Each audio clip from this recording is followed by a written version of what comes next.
जैसा कि संत कहते हैं कि आकाश का कागज और समुद्र की स्याही बना दी जाए तो भी भगवान की व्याख्या पूरी तरह से नहीं की जा सकती, लेकिन हमारे वेदों में कई ऐसी व्याख्याएं की गई हैं जो हमें परम सत्य को जानने में मदद करती हैं। आज वैज्ञानिक भी इस बात को मानते हैं कि हमारी सृष्टि में कई आयाम हैं।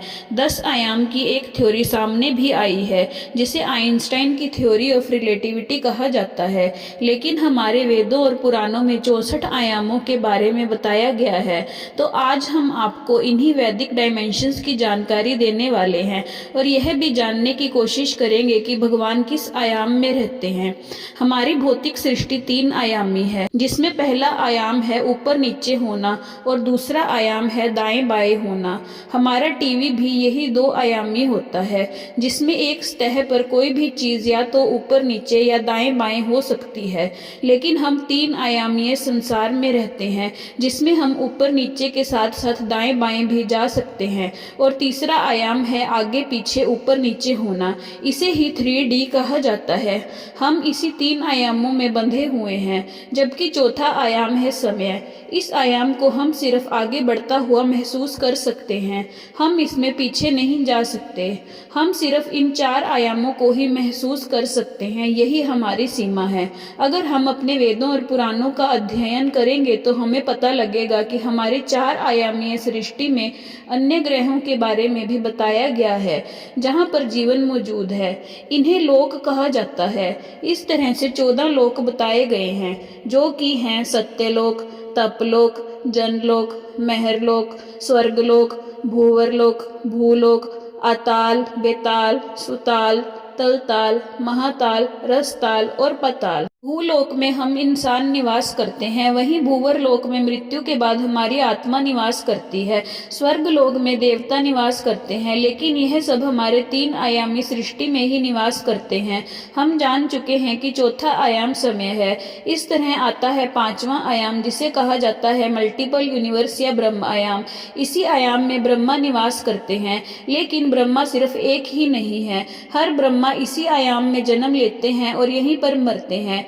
हर ब्रह्मा से एक ब्रह्मांड का निर्माण होता है। बिग बैंग, जिसे हम भौतिक 3 आयामी दुनिया की शुरुआत मानते हैं, वह इसी 5वें आयाम के ब्रह्मा से उत्पन्न होती है। यहाँ से कई ब्रह्मांड उत्पन्न होते हैं, यानी कि मल्टीपल यूनिवर्स। यहाँ का समय अलग अलग है क्योंकि यह आयाम हमारे 4 आयामों से बाहर है। उसके आगे है छठा आयाम, जिसमें निवास करते हैं महाविष्णु।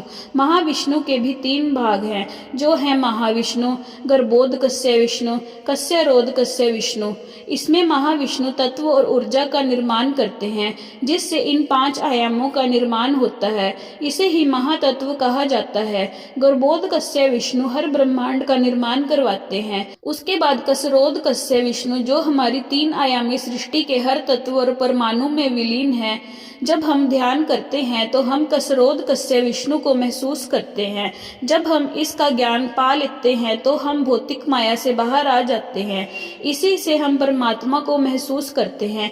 इसके बाद आता है 7वां आयाम, जिसे सत्य आयाम या ब्रह्म ज्योति कहते हैं। इसे ही हमारे वेदों में आकाशीय त्रिकाद की तरह प्रस्तुत किया गया है।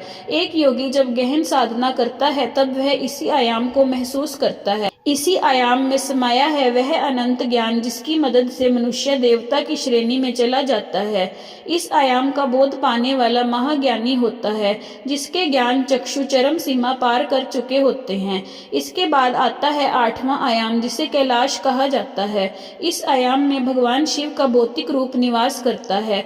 उनका कार्य ही 7 आयामों का संतुलन बनाए रखना है। इसीलिए सिद्ध योगी भगवान शिव को पाने की कोशिश करते हैं, क्योंकि सत्य आयाम से ज्ञान पाकर हर योगी भगवान शिव को पाना चाहता है। यही मोक्ष का रास्ता है। उसके बाद आता है 9वां आयाम, जो है बैकुंठ। इसी आयाम में नारायण निवास करते हैं, जो हर आयाम को चलाए रखते हैं। मोक्ष को प्राप्त करने का मतलब ही इस आयाम में परमात्मा में समा जाना है। हर आयाम इसी से बना हुआ है। यही आयाम निर्माण का स्रोत है। मोक्ष की प्राप्ति पर हर आत्मा शून्य होकर इस आयाम में लीन हो जाती है। इस आयाम में बोध ही खत्म हो जाता है। इसके बाद है 10वां आयाम, यानी कि अनंत आयाम। यही वह आयाम है जहाँ पर परम सत्य परमात्मा परमात्मा निवास करते हैं। यह आयाम हमेशा से मौजूद था। इस पूरे आयाम को ही हम आयाम ना कहकर सत्य परमात्मा भी कह सकते हैं। हिंदू धर्म में इन्हें ही अलग अलग नाम से जाना जाता है। इन्हें ही निराकार अनंत सदाशिव कहा जाता है। इन्हें ही सत्य विष्णु भी कहा जाता है। इन्हें ही अलग अलग नाम से जाना जाता है। इन्हीं का अंश हर आयाम में अपना कार्य कर रहा है। इसी आयाम के अंदर ही किसी न किसी रूप में 64 आयाम बसे हैं। हम उसकी पूरी जानकारी की व्याख्या नहीं कर सकते, क्योंकि हमारा ज्ञान उस स्तर का नहीं है जिससे हम परम ब्रह्म परमेश्वर को समझ सके। हम तो सिर्फ वेदों और पुराणों के सूत्रों को जोड़कर ही उसकी व्याख्या कर सकते हैं। दोस्तों, इस वीडियो को बनाने का मेरा मकसद सनातनी लोगों को हमारे वेदों पुराणों में भरे ज्ञान से परिचित करवाना है, जिससे आज की साइंस मान रही है, ताकि आप सब सनातनी अपने सनातन सभ्यता पर अभिमान कर सके। कृपया इसे लाइक और कमेंट जरूर करें। हम ऐसी ही वीडियोस लाते रहेंगे, इसीलिए हमारे चैनल को सब्सक्राइब करना ना भूलें।